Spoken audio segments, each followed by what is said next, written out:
Bienvenue à tous. Aujourd'hui, on entame une toute nouvelle exploration intellectuelle. Absolument, et je suis ravi d'être là pour ça. Ravi aussi.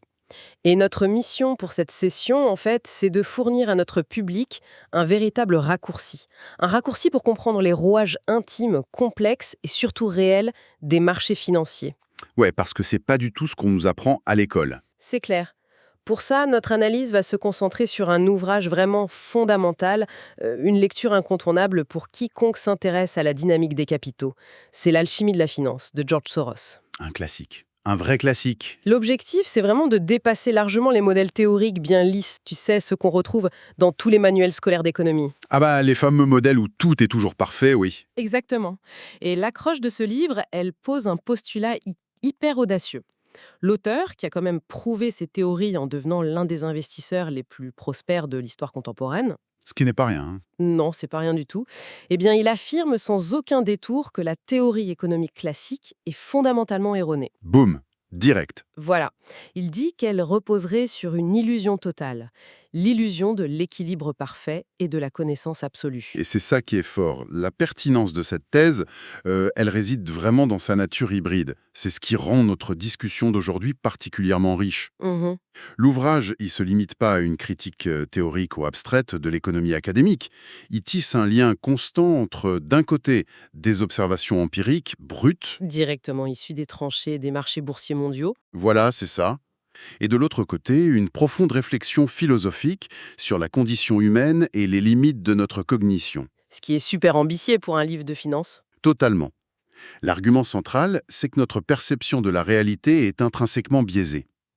Mais surtout, et c'est le point clé, que la manière dont les acteurs financiers pensent le marché modifie de facto la structure même de ce marché. Bon, décortiquons tout ça.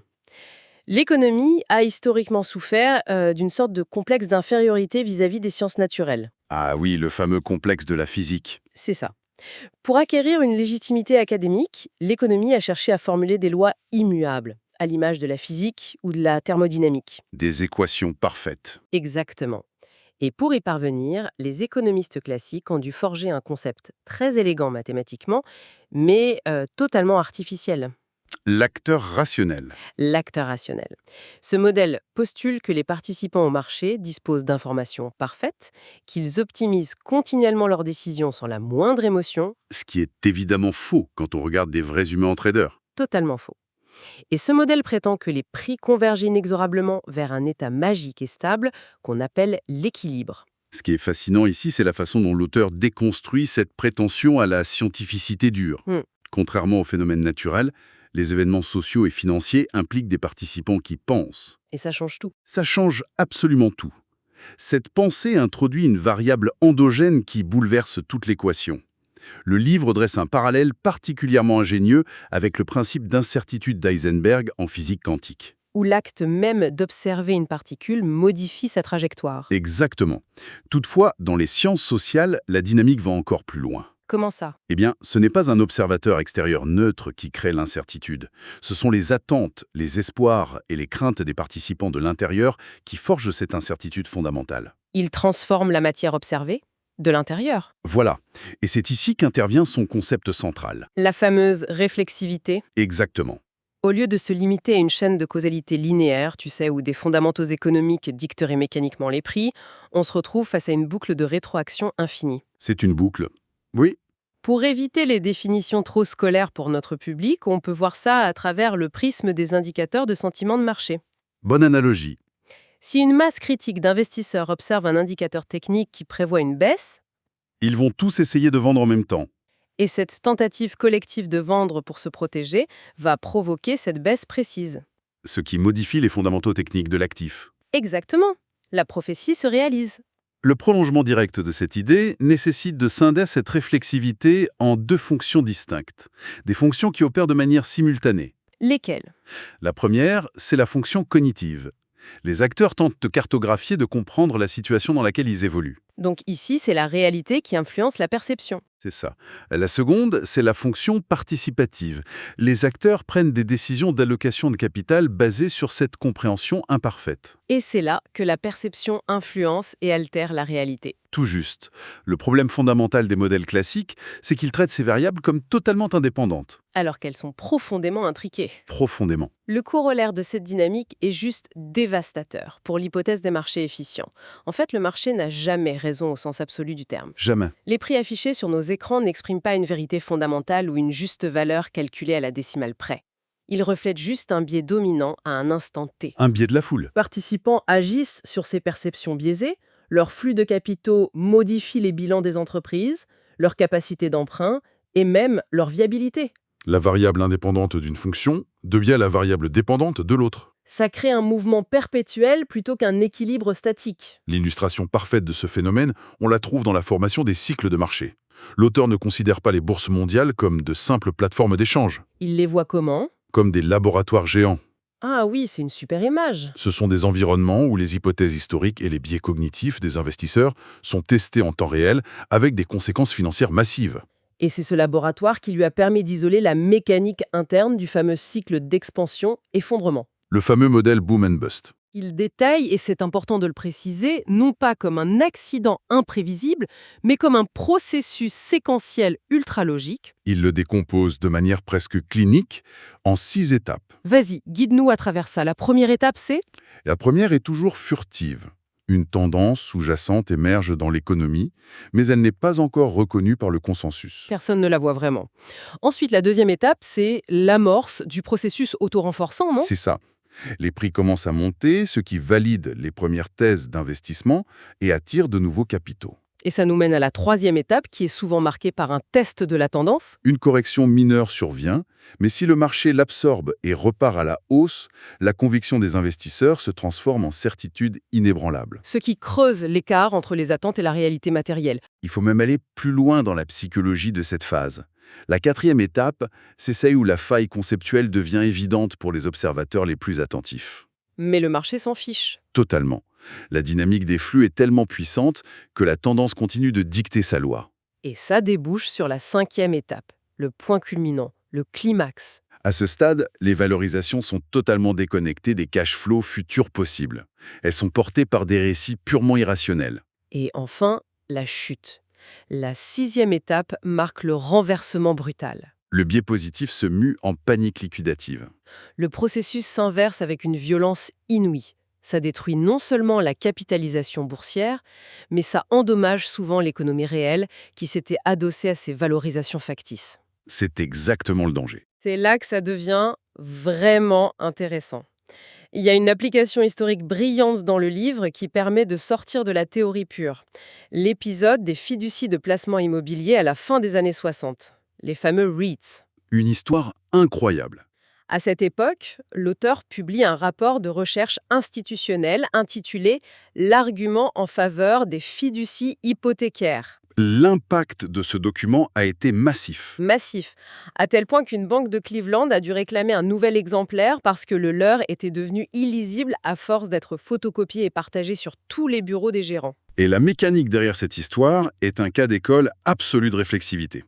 Les REITs étaient des structures relativement nouvelles qui distribuaient l'essentiel de leurs bénéfices pour éviter l'impôt sur les sociétés. Donc par conséquent, pour croître, elles dépendaient entièrement de l'accès au marché des capitaux. Exactement. Et l'enthousiasme généré par le rapport a fait exploser le cours de ces actions. Et voici le cœur du mécanisme. Avec un cours de bourse s'échangeant avec une prime massive par rapport à leur valeur comptable, Ces fiducies pouvaient émettre de nouvelles actions à un prix très avantageux. c'est ça. L'argent frais levé servait à acheter de nouveaux actifs immobiliers, ce qui augmentait mécaniquement les bénéfices par action. C'est une boucle parfaite. L'anticipation d'une forte croissance a créé la hausse du titre. Et cette hausse du titre a fourni aux entreprises l'outil exact La monnaie d'échange, oui. pour réaliser cette croissance. Les fondamentaux s'amélioraient parce que l'action montait et non l'inverse. Et les dirigeants de ces REIT passaient pour des génies de la location. Le marché les récompensait par des valorisations encore plus élevées. Ce qui permettait de nouvelles émissions d'actions. Le biais haussier modifiait littéralement la réalité comptable des entreprises. Et la conclusion de cette opération montre la froide lucidité de l'auteur face au marché. Qu'est-ce qu'il a fait alors? Ayant conceptualisé ce processus auto-renforçant, il a massivement investi à la hausse au début du cycle. Il a profité de la vague. Mais il savait que la boucle portait en elle les germes de sa propre destruction. Elle dépendait d'un accès infini à des capitaux de plus en plus chers pour masquer la qualité déclinante des nouveaux prêts immobiliers octroyés. Donc lorsque le marché a commencé à saturer, Il a inversé sa position de manière super agressive en vendant à découvert. et l'aspect mathématique de cette manœuvre est fascinant. Il a généré un profit dépassant les 100% sur son trade baissier. Ce qui semble impossible techniquement. En temps normal, le gain maximum sur une position courte est capé à 100% si l'entreprise fait faillite et que le titre tombe à zéro. Exact. Mais en ajoutant constamment à sa position vendeuse pendant que le marché s'effondrait et que les liquidités s'asséchaient, il a exploité la boucle réflexive à la baisse. Le désamour des investisseurs a coupé l'accès au capital de ces REITs, ça les a empêchés de refinancer leurs dettes. Ce qui a détruit leurs fondamentaux et conduit à leur faillite. Le prix n'a pas seulement reflété la valeur, Il l'a créé à la hausse. puis l'a annihilé à la baisse. Cette dynamique ne se cantonne pas du tout au marché actions. Si l'on déplace notre analyse vers la macroéconomie et le marché des changes, les devises flottantes offrent un terrain d'observation tout aussi probant. C'est vrai. La théorie classique des avantages comparatifs et de l'équilibre des balances courantes stipule qu'une monnaie surévaluée finira par pénaliser les exportations d'un pays.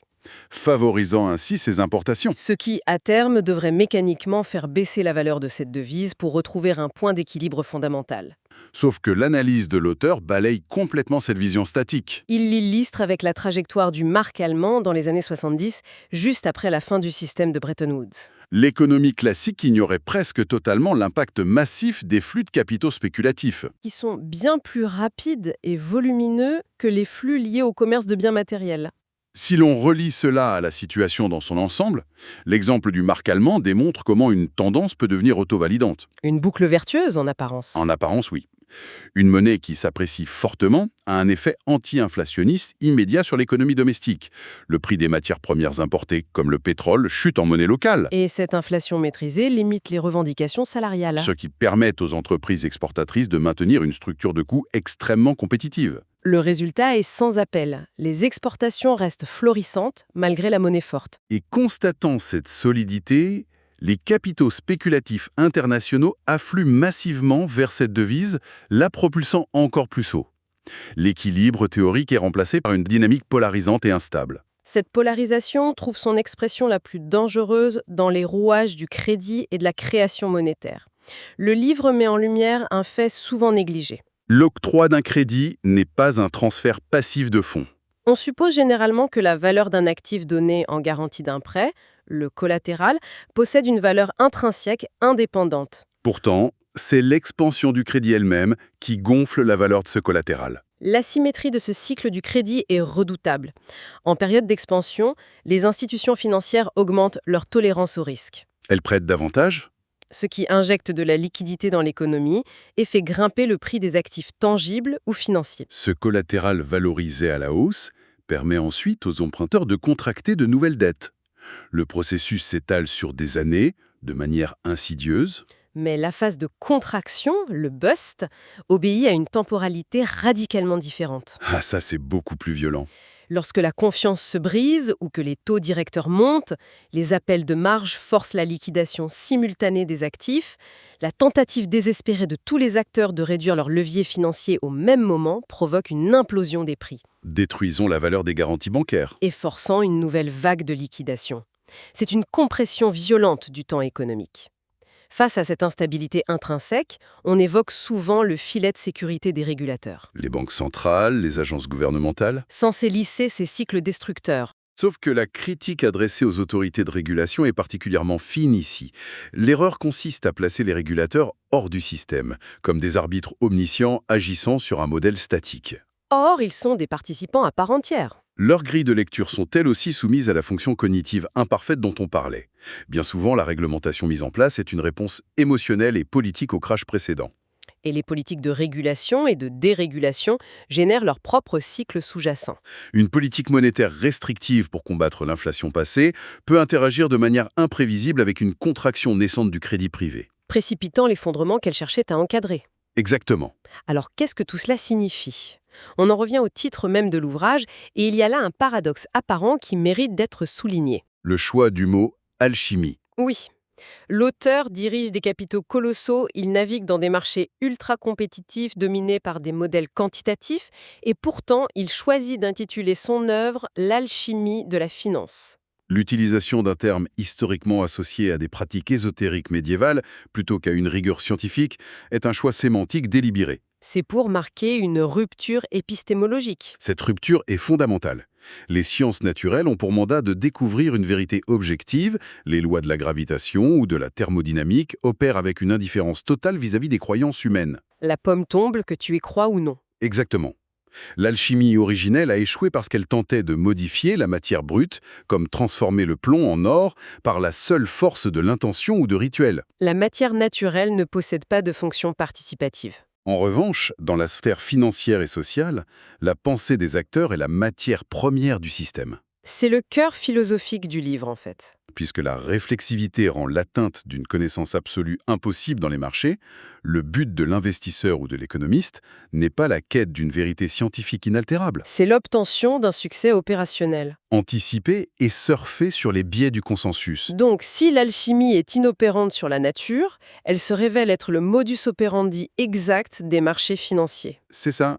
Les croyances collectives, même les plus farfelues ou irrationnelles, possèdent le pouvoir alchimique de transmuter la réalité économique des entreprises et des nations. Cette analyse des marchés financiers trouve une résonance inattendue dans la théorie politique.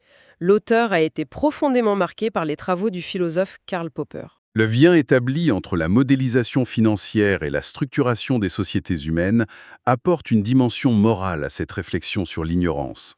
Le pont intellectuel bâti avec l'œuvre de Popper est d'une grande cohérence. Si l'on admet que notre capacité à appréhender des systèmes complexes est toujours lacunaire et biaisée, cela invalide instantanément les fondations des idéologies totalitaires. Les régimes qualifiés de sociétés fermées, Ces sociétés légitiment leur pouvoir autoritaire en prétendant détenir une vérité scientifique et absolue sur le cours de l'histoire ou l'organisation de l'économie planifiée. toute déviation par rapport à leur dogme est traitée comme une erreur à éradiquer. Ne pouvant intégrer le retour d'information de la réalité qui contredit leur modèle parfait, ces sociétés finissent par s'effondrer sous le poids de leurs propres contradictions. La parade à cette dérive dogmatique réside dans le concept de la société ouverte.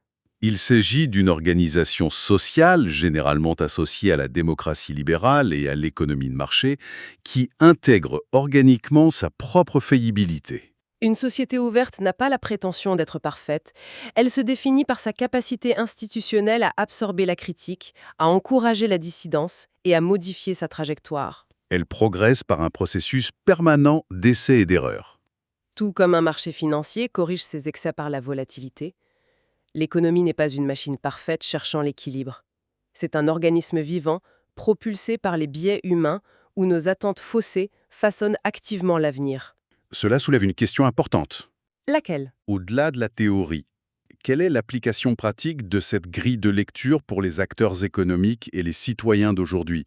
Pourquoi notre public devrait s'en soucier? C'est une excellente question. Intégrer la théorie de la réflexivité offre un avantage analytique majeur.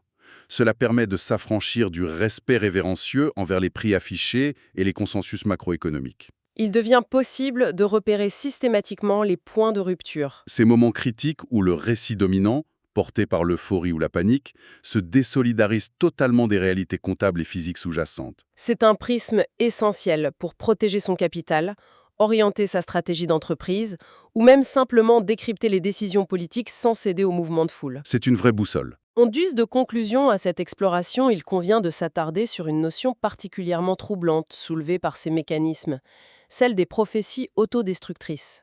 Ah oui, c'est l'inverse de ce dont on a l'habitude de parler. Le grand public est familier avec l'idée d'une prophétie autoréalisatrice, où la peur d'une pénurie provoque la ruée qui crée la dite pénurie. Le papier toilette pendant la pandémie, par exemple. Très bon exemple.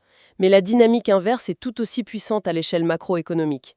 Imaginons que les marchés anticipent avec certitude une dépression imminente. L'effroi généré par ce consensus va pousser les banques centrales et les gouvernements à agir. Ils vont inonder le système de liquidité et garantir toutes les dettes pour empêcher l'effondrement. La crise anticipée n'a finalement pas lieu. Cependant, cette intervention massive et préventive déforme de façon permanente le prix du risque. Elle encourage des comportements spéculatifs encore plus extrêmes.